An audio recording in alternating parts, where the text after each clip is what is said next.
Hello, comic addicts. Welcome back to the fourth installment in our Mutant Massacre story arc. This episode we'll be covering X Factor, issue number 10, published by Marvel, titled Falling Angel. Falling prey to the hands of the Freedom Force member known as the Blob, Jean and Warren whisked the mutant known as Firefist towards the medical facility at their headquarters in Manhattan. While the rest of the team, comprising of Cyclops, Iceman, and Beast, stay behind in the Morlock tunnels, looking for their friend and fellow mutant, Artie Maddock. During their search, they run into a most unexpected savage scene they couldn't have imagined. Mutants exterminating other mutants without prejudice. While running for his life, an unknown Morlock is struck down by a spear by the marauder known as Harpoon. Galvanized by this horrific act, Beast leaps into action, but the spear-wielding killer proves to be just a fraction of a second swifter and deals Hank a glancing blow. Quickly, Harpoon then sets his sights on the rest of the team, but Bobby is able to block his attack. Arclight, deciding to pick on easier prey, collapses the tunnel between the two teams, leaving the surviving Morlocks in the ward of the three X Factor members.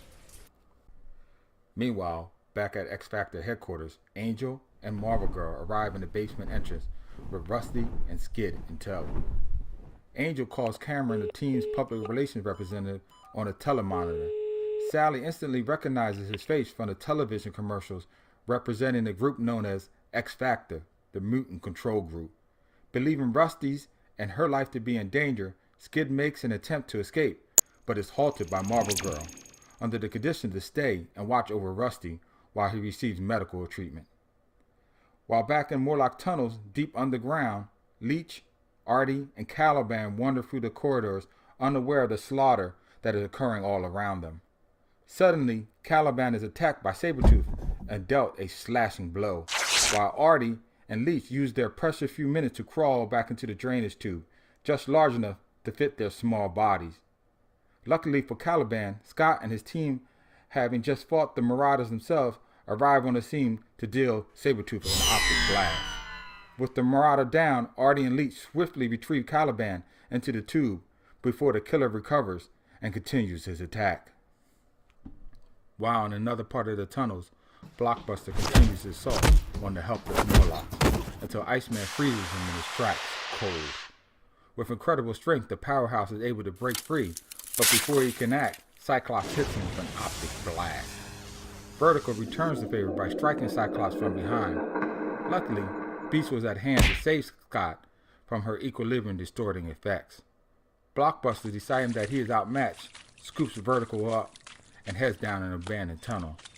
Scott, choosing to help the wounded Morlocks on the scene, gladly lets him go. Back at the site of Sabretooth's attack, Artie climbs out the tube and tells Leech to stay behind.